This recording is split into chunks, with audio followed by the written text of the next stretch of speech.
published 17:30 Eastern Standard Time, the 5th of March 2018, updated 1952 Eastern Standard Time, the 5th of March 2018. We knew the Football Association were really intent on England winning the 2014 World Cup, because Steve Peters turned up. He had been British cycling psychiatrist since 2005, and 9 years later it was impossible to be taken seriously in British sport without a graduate from Sir Dave Brailsford's academy on the firm. It was much the same in the build-up to the 2015 Rugby World Cup, when the RFU employed Matt Parker, formerly cycling's head of marginal gains, to boost the chances of Stuart Lancaster's team. Sir David Brailsford was allowed to become the guru of British sport over a number of years. Of course, back then, we thought marginal gains meant transporting hypoallergenic mattresses around the French countryside for a better night's sleep, not flying in mysterious Jiffy bags of who knows what. But the last year or so has been an eye-opener for many who bought into all this pseudo-scientific wisdom. As we now know, Peters helped England's footballers to be the most serenely well-adjusted squad in the departure lounge after 2 weeks, having been eliminated 2 games in. While the only marginal gain that followed England Rugby's debacle in 2015 was that the situation was deemed so critical the RFU got Eddie Jones in. So, thank you, British cycling. An Australian now runs the rugby team, and the footballers are so without fear they were eliminated in the next tournament by the hurricane force that is Iceland. That went well. Steve Peters' centre went with England to 2014 World Cup after his work with British cycling, yet still it continues. As of Monday, the FA were standing by Brailsford's position on the steering committee, while the former head of British cycling, now team principal at Team Sky, continues to be hawked around as what Sam Allardyce once called a keynote speaker. Brailsford had a consultancy business worth in the region of £5 million, while leaders in the world of British sport genuflected before him. According to JLA, who represent Brailsford in some of his public engagements, he is an R-rated conference performer, meaning he charges upwards of £25,000 per appearance. What does he tell them all, his fellow coaches, or those from the world of business seeking motivation and guidance? Does he give them the airbrushed version of cycling's success, how he doesn't make winners but helps them to focus and optimize the natural talents, or does he mention triamcene alone and what it achieves in power-to-weight ratios and how it can be served up at crucial times via manipulative deployment of therapeutic use exemption certificates, which a parliamentary committee concluded was one of the marginal gains propelling Sir Bradley Wiggins so rapidly up the side of a mountain? The lessons to be learned from cycling's success were consistently overplayed by other British coaches. Cycling is technology-based, so responds greatly to financial investment. It is a sport that largely, certainly in the velodrome, focuses on the individual, who is easier to steer and control than a team, and it is a sport that excludes large swathes of the world. Sir David Brailsford chats to Sir Bradley Wiggins ahead of Stage 4 of the 2013 Giro d'Italiano. Much chance of an upset from Uruguay in the cycling. Not much chance of Liberia producing the equivalent of George Ware on wheels. In a country largely without shoes, bicycles are probably in short supply. To put cycling's global reach into perspective, there have been 720 medals awarded in the Olympics for men and women, and 515 have been shared between 8 countries: France, Italy, Great Britain, Germany, the United States, Australia, the Netherlands and Russia. Those nations also account for 195 of the 241 golds.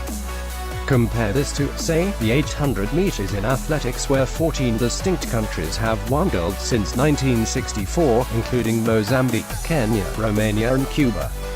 There have been 3 Olympic medals of any variety won by South America in cycling, and just 1 from the continent of Africa.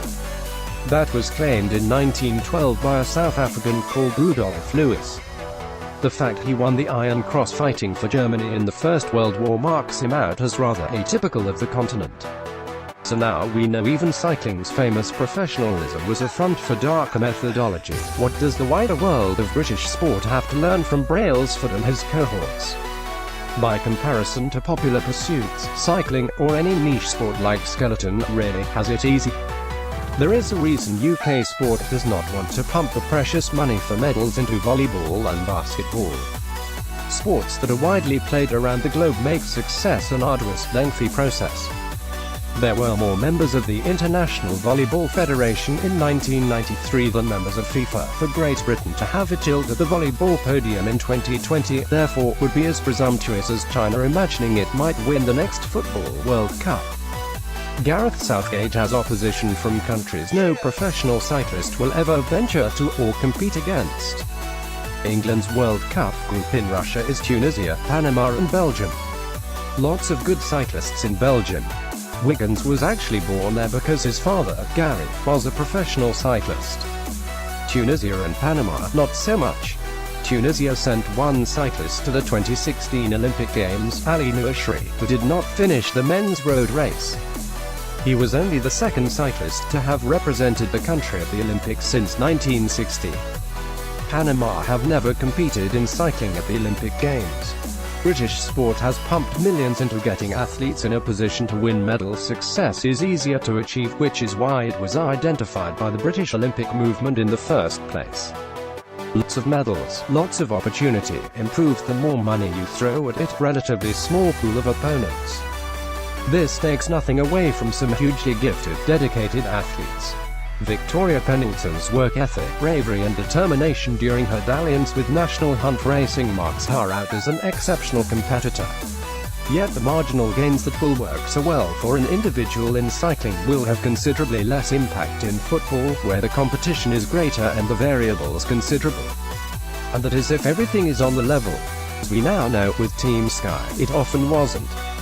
And yet Brailsford was allowed to become the guru of British sport, the sage of sages, the coach whisperer. He knows, you know. And nobody thought to question the reality of British cycling's success, the niche corner it occupied, how foreign it was to the sports that sought its wisdom.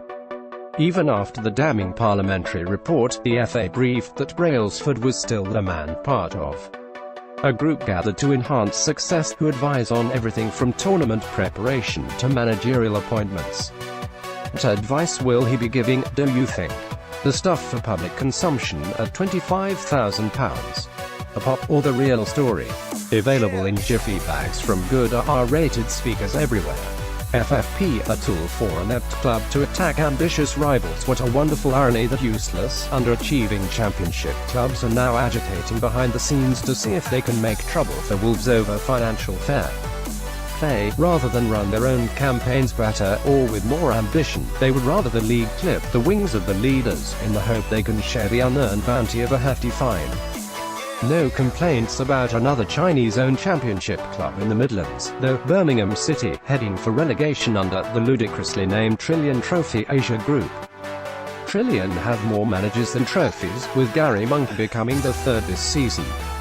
Since sacking Gary Rowett for not being famous enough, they have run through Gianfranco Zola, Harry Redknapp and Steve Cotterill without arresting a slide towards League One. Birmingham have spent too, but on rubbish. So running your club with flair and aspiration is wrong, but running it into the ground in chaos is permitted. The Football League should stop pretending that FFP is an attempt to make clubs efficient. It is a tax on ambition by those with neither the talent nor imagination for it. Gary Monk has become the third manager of Birmingham City this season. A Usail arrogant and risky Aleksandar Mitrovic had scored one goal for Newcastle all season. Even so, the club would not loan or sell him within the Premier League during the January transfer window. They feared he could come back to haunt them. Bournemouth wouldn't do business on Harry Arter for the same reason. Stoke wouldn't sell Joe Allen to a rival. Yet on January 31st, West Ham cashed in on Andre Ayew, clawing back £18 million of the £20.5 million they paid Swansea, selling him back to his former club. Always good for a late January deal, West Ham. The year before they sold their best player, Dimitri Payet, to Marseille on the cheap. At least Marseille are not direct rivals, though. Swansea, by contrast, were scrapping at the bottom, the same as West Ham. And Ayew is no Payet either. He was ordinary at West Ham after early bad luck with injury, even if his 6 goals this season put him one behind joint top scorers Marco Arnautovic and Javier Hernandez. Despite this, it was a foolish move to come to Swansea's rescue. Other clubs down the bottom could see this was not the season to prioritise a quick buck. Too closely bunched, too much to lose. This wasn't about what Ayew had done at West Ham, but what he might do for Swansea. West Ham's decision to sell Andre Ayew to Swansea in January could come back to haunt them. Obviously, West Ham's board viewed it differently. On the day Ayew was sold, Swansea were 19th, West Ham peering loftily down at them from the heights of 12th place. It was an illusion though. The real gap was just 4.